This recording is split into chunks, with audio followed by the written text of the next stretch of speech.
na ang mga sinira niya.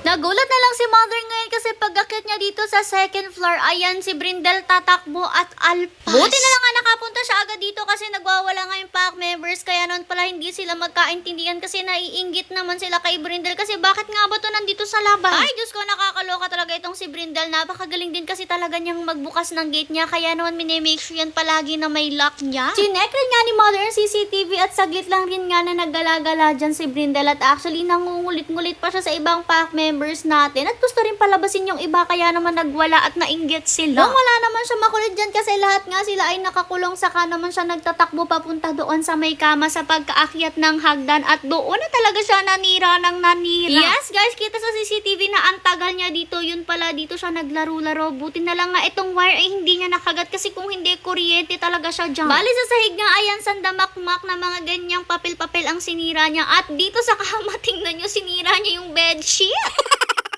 Ay, nakakaloka. Kahit ako hindi ko alam kung paano niya to sinira. Sabi ko nga sayang, walang CCTV na nakatutok dito sa may kama na to kung hindi kitang-kita natin kung paano niya to sinira. Diyos ko naman kasi wakwak na wakwak yan at isipin nyo naman, hindi lang siya nakakapunta dito ha. Kahit sina Malia, sina Snowy, umaakyat sila dito. Tuwing umaakyat sila dito sa second floor, diretso nga sila dyan sa pinakakama na yan. Pero sa tagal-tagal nilang umaakyat dyan sa kama na yung tumatambay, hindi naman nila yan sinisira kahit kunti. As ininihigan lang talaga nila yan kasi enjoy na enjoy rin silang humiga sa ganyan. Tapos mamaya-maya pabababa na rin naman sila. Kaya hindi namin na-expect na ganito ang mangyayari dito. Diyos ko, nakakaloka. Wakwak na wakwak eh.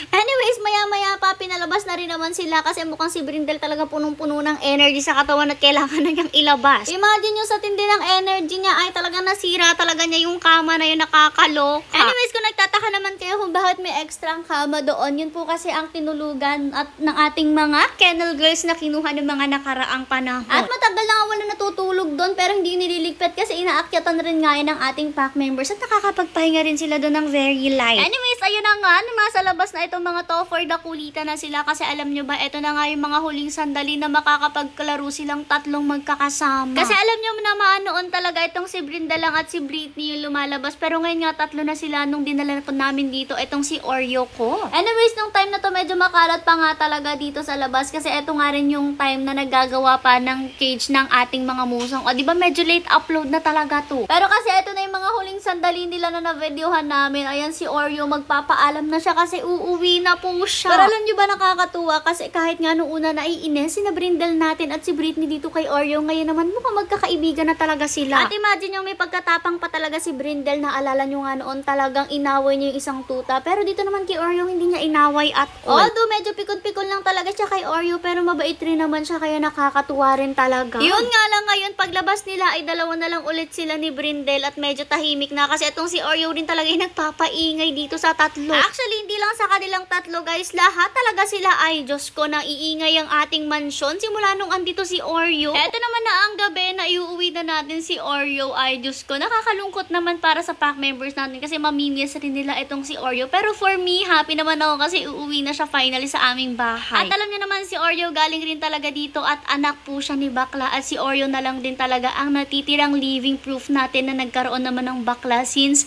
mama niya si Mama Bakla. Kaya nga medyo nakaka-touch na nag-on pa natin sila ng video bago pa nga mawala si Mama Bakla at hindi lang yan, naipakilala pa natin si Oreo sa kanyang Mama Bakla bago siya mawala. At hindi lang rin si Oreo ang iuwi natin guys, syempre pati na rin ng aking Blue. Alam nyo naman dalawa silang dinala ko dito pero maulan nga nung time na to kaya naman dito na lang sila isinakay sa expander at dito sa isang cage na to. O baka sabihin nyo kawawa sila guys, ganyan talaga sila kapag bumabiyahe kasi parehas hiluyang mga yan at nagsuka rin nga po pala sila sa biyahe kaya naman sa biyahe nakahiga lang sila at hindi sila sikip dyan at all. Pagdating naman dito sa bahay, ayan dito na nga sila sa kanilang tig-isang cage and minsan binubuksan kay ibabaw niyan pero kasi hindi madalas dahil Diyos ko lumilipat sila ng cage pumupunta doon sa kabilang cage. Pero happy na rin naman sila na nakauwi sila dito at ayan talagang ang himbing ng tulog nila kasi alam nyo ba naka-aircon sila guys 24/7 dito rin sa bahay namin. Kaya naman ox na sila dito.